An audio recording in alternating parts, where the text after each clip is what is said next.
Name is Edward Calloway, and I am 63 years old. I spent 31 years as a civil engineer for the city of Ottawa, and if there is one thing that work taught me, it is that cracks always appear before a structure fails. You just have to know where to look. I wish I had looked sooner. My wife Sandra passed on a Tuesday in late October. A stroke, the doctors said. Sudden, painless, merciful in the way that only death can be described as merciful. She was 61 years old and had just registered for a watercolor class at the community center on Woodruff. The registration receipt was still on the kitchen counter when the paramedics came. We had been married for 38 years. I will not dwell too long on what those first days felt like, because anyone who has lost the person they built their life beside already knows. There are no words precise enough. And the ones people offer you? She's at peace now. You were so lucky to have her. Land like rocks thrown at a window you are already trying to hold together with your hands. Our daughter Lydia flew in from Vancouver the same evening Sandra was taken. She handled arrangements with the kind of brisk competence that I, in my fog, was grateful for. She called the funeral home. She contacted Sandra's side of the family. She sat across from me at the kitchen table making lists while I sat looking at my wife's coffee mug still in the drying rack. Her husband, Gregory, arrived 2 days later. Gregory was a financial consultant. That was how he always introduced himself at parties. Not a planner, not an advisor, a consultant. He wore that word the way some men wear a good watch. He had sharp eyes and a handshake that lasted a beat too long. The kind of grip that is really a test. I had never fully warmed to him, but Sandra had, and so I had accepted him into our lives without complaint. That was the choice I made for 38 years. The funeral was held on the Saturday. It was a gray Ottawa morning, the kind where the cold comes off the river and settles into your coat and stays there. About 80 people came. Sandra's colleagues from the school board where she had worked as an administrative coordinator, old friends from our Kanata neighborhood, my brother Lawrence and his wife driving up from Kingston. People said beautiful things. A woman I had never met told me Sandra had once driven her to a medical appointment when she had no one else, and that she had never forgotten it. That sounded exactly like her. After the service, we came back to the house. Lydia had arranged food, sandwiches, and squares from that Portuguese bakery on Richmond Road that Sandra had loved. People came and went. I shook hands and accepted casseroles and nodded at things I did not fully hear. It was around 4 in the afternoon when the last guests were putting on their coats that Gregory found me in the hallway. He said he hated to raise it now, but there were some financial matters that needed attention sooner rather than later. Something about the joint accounts, he said. A flag that had come up. He had been helping Sandra look at some options, he said, and there was paperwork he thought I should sign while he was here in Ottawa so we could avoid complications down the line. I remember the word he used, complications. I told him I had no idea what he was talking about. Sandra had handled most of our household finances, not because I was incapable, but because she was better at it, more organized, and because over the decades you find the division that works and you stop questioning it. Gregory said he would explain everything in the morning, that it was nothing to worry about, that he was only trying to help me avoid probate delays. He squeezed my shoulder and went back to help Lydia with the dishes. I stood in the hallway with my coat half on, and something sitting in the back of my chest that I could not name. I did not sleep that night. At 7:30 the next morning, my phone rang. I did not recognize the number. I almost let it go to voicemail. I had been doing that all week with condolence calls I did not have the energy to receive. But something made me answer. The man on the other end introduced himself as Theodore Marsh. He said he had been Sandra's personal solicitor for the past 4 years. Not the family lawyer, he clarified. Hers, specifically. He said he was very sorry for my loss, and then he said something that brought me fully upright in my chair. He said Sandra had left instructions with his office, that in the event of her death, he was to contact me privately and as soon as possible, that there were things I needed to know before I signed anything. I asked him what kind of things. He said it would be better in person, that morning, if possible. I looked down the hallway toward the kitchen where I could hear Lydia making breakfast and Gregory's low voice. I put on my boots and my heavy jacket and told them through the doorway that I was going for a walk to get some air. Lydia said, "Of course, take your time. We will be here when you get back." Gregory looked up from his phone and said nothing. I walked to my car instead. Theodore Marsh's office was in the low building on Bank Street, the kind that houses accountants and notaries and the quiet, document-filled businesses of ordinary lives. He met me himself at the door. He was perhaps 70, with reading glasses on a cord around his neck and the unhurried manner of someone who had sat across from enough grief that he no longer tried to rush past it. He poured me coffee from a thermos and he set a folder on the desk between us. Sandra had come to him, he said, 4 years ago. She had come alone. She had asked him to help her prepare a document she did not want processed through our usual family lawyer, because she had concerns about privacy. She had not been certain those concerns would amount to anything. She had hoped they would not, but she had wanted to be careful. She had revised the document twice since then. The last revision was 14 months ago. He opened the folder and turned it toward me. It was a statutory declaration. 3 pages, witnessed and notarized. In it, Sandra described in her own careful words a series of transactions she had become aware of over the preceding years. Transfers from accounts I had not known existed, opened in my name without my knowledge. A secondary investment account Lydia had asked Sandra to help open, explaining it was for tax efficiency, a retirement strategy she and Gregory had researched. Sandra had co-signed on my behalf, she wrote, because Gregory had presented documentation that made it look like I had already authorized it. She had realized, months later, when she tried to access a statement, that the authorization signature was not mine. She had confronted Lydia. Lydia had cried. She had said Gregory had told her it was standard practice, a common approach used with older couples moving assets in anticipation of estate planning. She had said she did not know it was irregular. She had promised it would be corrected. Nothing was corrected. Sandra wrote that she had spent 14 months trying to decide what to do. She loved our daughter. She did not want to destroy the family. She did not want to be wrong. She had consulted Theodore quietly, gathered what documentation she could, and finally concluded that Gregory had been systematically repositioning assets in anticipation of either my incapacity or my death, with Lydia's knowledge, or at minimum, Lydia's willful ignorance. The total amount involved was just over $420,000.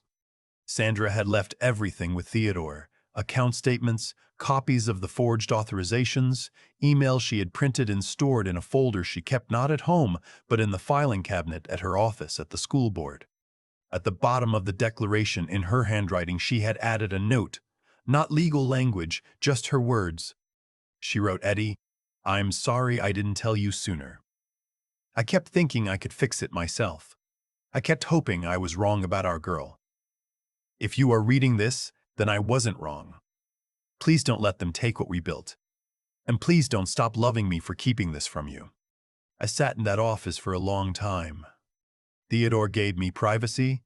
He went to speak to someone in the back and left me there with the folder and the cold coffee and the sound of the traffic on Bank Street outside.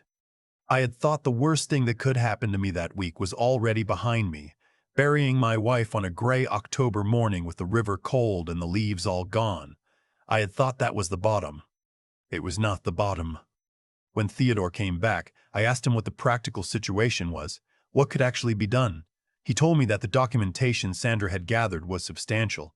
He had already consulted quietly with a colleague who practiced financial fraud law. The account structures Gregory had created were consistent with a pattern they had seen before, often with older clients, often just before a health event or death in the family. In Ontario, what Gregory had done likely constituted fraud. The forged authorizations alone were a criminal matter. He also told me that the paperwork Gregory had wanted me to sign the previous afternoon, the thing about the joint accounts and the complications, would almost certainly have been the final piece. A signature from me, in my grief, on the day after my wife's funeral, consolidating the accounts into a structure Gregory controlled. I thought about how I had almost not answered the phone that morning. I drove back to the house. I pulled into the driveway and sat in the car for several minutes. I thought about Sandra coming to this man's office alone 4 years ago, afraid and careful, and not wanting to be wrong about our daughter. I thought about her revising that document 14 months ago, which meant she had sat across from me at dinner and at the television and on the back deck through an entire Ottawa summer knowing all of it. I thought about how she must have felt. I went inside. Lydia was washing dishes. Gregory was at the kitchen table with his laptop open, jacket on, looking like a man prepared to do business. He closed the laptop when I came in and said he had been thinking about my situation and wanted to walk me through the documentation while he was still in town. I told him I'd just come from a meeting with Sandra's solicitor. The room changed. Lydia turned from the sink. Gregory's expression did not move, but something behind his eyes did, a small and very fast recalculation. I told them I was not going to sign anything. I told them I was aware of the accounts. I told them I had legal counsel and that I intended to follow that counsel completely. I said all of this quietly because I had decided in the car that I would not shout. Sandra had spent months not shouting. I owed her that restraint. Gregory said there had been a misunderstanding, that things had been explained to him a certain way, that he could clarify everything if I would just sit down. Lydia said nothing. She was holding a dish towel, and she was looking at the window above the sink, not at me. Her face was the face of someone who had known this moment was coming and had decided, somewhere along the way, to walk toward it anyway. I told them both to leave my house. Gregory started to speak again, and I told him again, more quietly, the second time. He picked up his laptop. He put on his coat. He said, at the door, that this was going to cause a lot of unnecessary pain for the whole family. I told him the pain was not my decision. They drove away in the rental car, and I stood in my kitchen and listened to the sound of the refrigerator hum, and the distant sound of the street outside, and the absolute, total absence of Sandra. What followed was not quick, and it was not easy, and I will not pretend otherwise. My daughter called me twice that first week.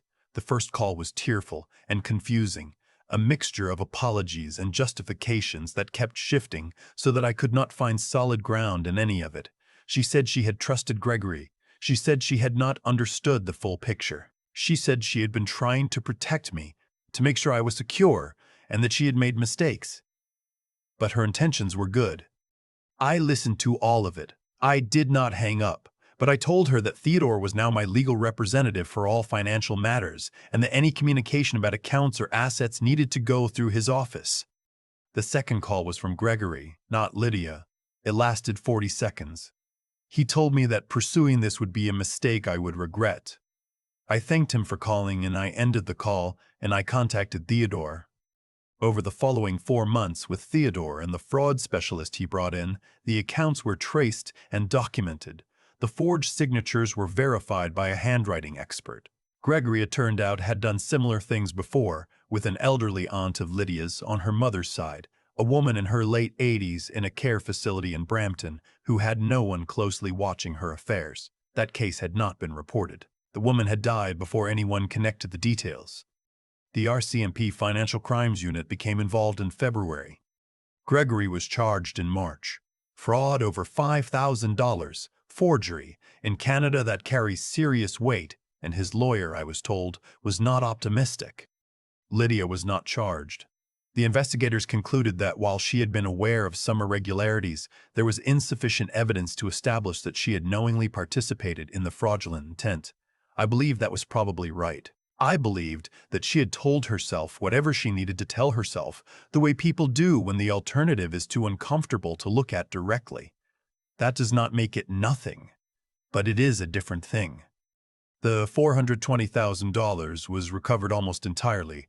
There were legal costs, there always are, but in the end, what Sandra had built and protected over 38 years of organizing and saving and careful attention came back into the estate where it belonged. I sold the house in Canada in the spring, too large.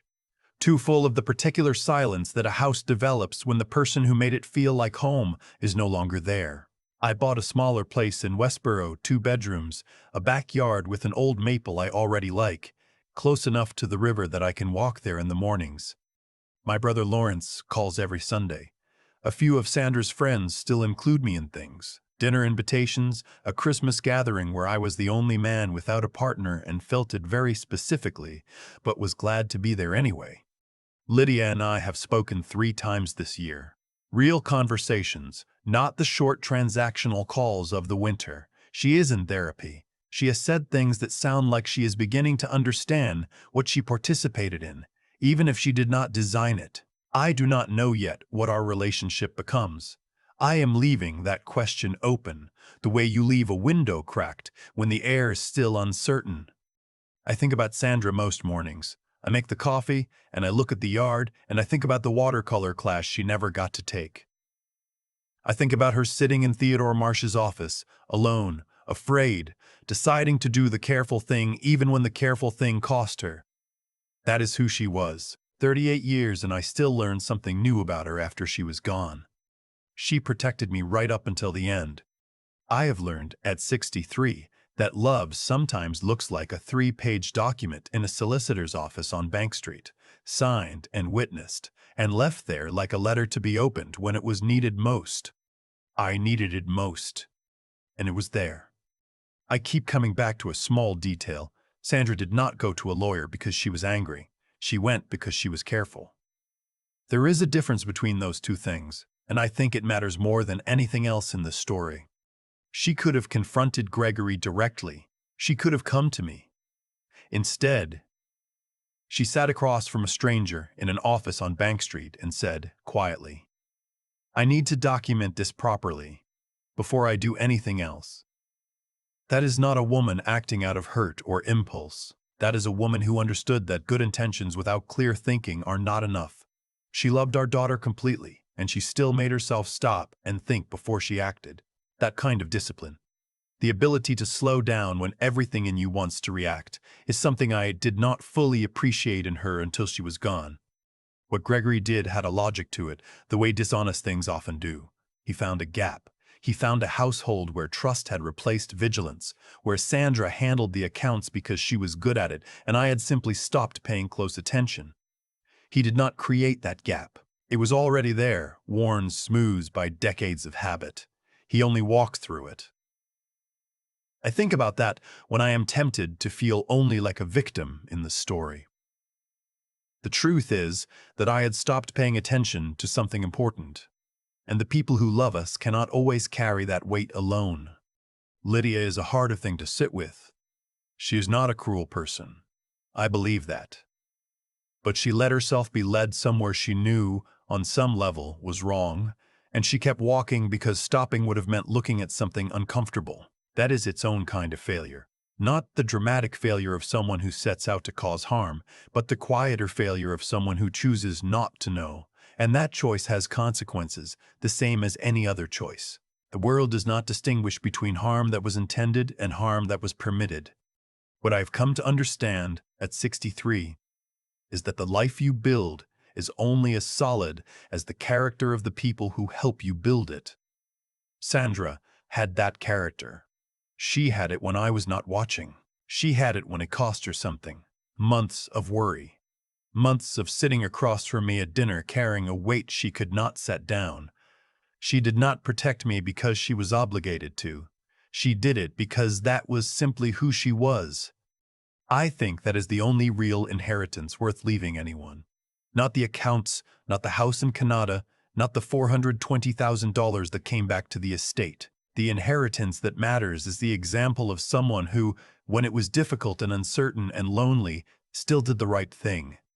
The maple in my backyard in Westboro is budding now. I can see it from the kitchen window when I make the coffee in the mornings. I do not know yet what the rest of this looks like. The years ahead. The question of my daughter. The shape of a life rebuilt at 63. But I know that Sandra left me something to measure myself against, and I intend to be worth the measuring.